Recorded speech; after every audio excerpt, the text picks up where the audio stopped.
2003 का वो साल था जब उमा भारती ने बीजेपी के लिए प्रचंड जीत हासिल की थी। जी हाँ, आपको यदि लग रहा होगा कि इस बार कांग्रेस 66 सीटों पे सिमट गई, जो उसका कम स्कोर है, तो शायद कहीं ना कहीं हम और आप गलत होंगे, क्योंकि 2003 का यदि हम परिणाम देखें तो बीजेपी ने उस साल 230 सीटों में से 173 सीटों पर जीत हासिल की थी और साथ ही कांग्रेस 38 सीटों पर सिमट गई थी। चुनावी साल 2003 की अगर हम बात करें तो मतदान की तारीख 1 दिसंबर थी, मतगणना की तारीख 4 दिसंबर थी और जबकि बतौर सीएम उमा भारती ने 8 दिसंबर को मुख्यमंत्री पद की शपथ ली थी। अगर मतदान और यदि हम वोटिंग और काउंटिंग के दिन की बात करें तो वहाँ 3 दिनों का अंतर था उस साल, और काउंटिंग और सीएम पद की शपथ में 4 दिनों का अंतर था। तो आप समझ सकते हैं ये मैं दिनों का अंतर मैं आपको क्यों बता रहा हूँ, वो आपको वीडियो के आखिर में समझ में आएगी। अब बात कर लेते हैं चुनावी साल 2008 की। इस साल शिवराज सिंह चौहान ने बतौर सीएम दूसरी बार शपथ ली थी, जबकि इस साल की तारीख जो मतदान की तारीख थी 27 नवंबर थी और मतगणना की तारीख 8 दिसंबर थी। और शिवराज सिंह चौहान ने 12 दिसंबर 2008 को सीएम पद की शपथ ली थी। अगर मतदान और काउंटिंग के दिन की बात की जाए तो 11 दिनों का अंतर था। साल 2013 में मतदान की तारीख 25 नवंबर थी, जबकि मतगणना की तारीख 8 दिसंबर थी। वहीं शिवराज सिंह चौहान ने 14 दिसंबर को बतौर सीएम पद की शपथ ली थी। यानी वोटिंग और काउंटिंग में 13 दिनों का अंतर था और काउंटिंग और सीएम के पद की शपथ में 6 दिनों का अंतर था। हम बात कर लेते हैं आगे के चुनाव की, यानी साल 2018 के चुनाव की। ये इस साल शिवराज सिंह चौहान के विजय रथ को कमलनाथ ने रोका था और जो साल 2018 में जो चुनाव हुआ था या कहें जो वोटिंग हुई थी वो 28 नवंबर के दिन हुई थी, जबकि मतगणना की जो तारीख थी 11 दिसंबर थी और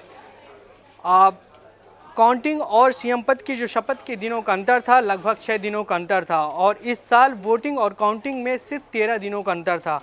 अब बात कर लेते हैं इस साल की, यानी साल 2023 की। जी हाँ, जानते हैं कि साल 2023 में जो मतदान की तारीख थी 17 नवंबर की तारीख थी, मतगणना की जो तारीख यानी काउंटिंग की जो तारीख थी 3 दिसंबर की थी, वोटिंग और काउंटिंग में 16 दिनों का अंतर था।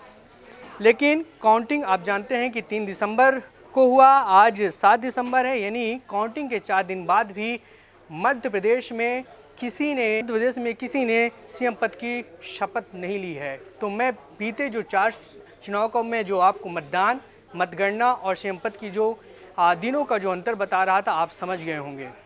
लेकिन आज फिर से एक बार कयास ये लगाया जा रहा है कि मध्य प्रदेश, छत्तीसगढ़ और राजस्थान को शायद, जब हम ये वीडियो रिकॉर्ड कर रहे हैं आज की तारीख है 7 दिसंबर और वक्त हो चुका है शाम के 5 बज गए। लेकिन सवाल यही है कि क्या इस बार भी पीएम मोदी और अमित शाह के साथ साथ बीजेपी हाईकमान क्या यूपी और उत्तराखंड के तर्ज पर नए चेहरों को मौका देगा या फिर वही पुराने चेहरों पे भरोसा जताएंगे और उनके साथ 3 या फिर 2 डिप्टी सीएम बना देंगे, जो केंद्र के जो चेहरे हैं जो स्टेट में जाके चुनाव लड़े हैं।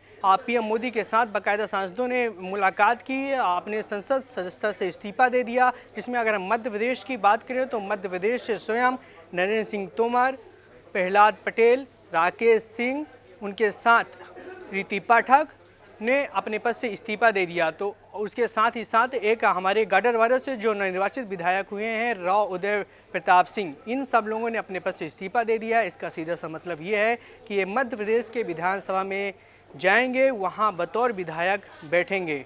तो अब देखने वाली बात यही है कि क्या मध्य प्रदेश को एक नया चेहरे के रूप में बीजेपी एक सीएम फेस देने वाली है या फिर पुराने चेहरे पे ही भरोसा करेगी। कुछ ऐसे ही दिलचस्प जानकारी के लिए आप ITV नेटवर्क के तमाम सोशल मीडिया प्लेटफॉर्म पर जाकर विजिट कर सकते हैं। सादर प्रणाम।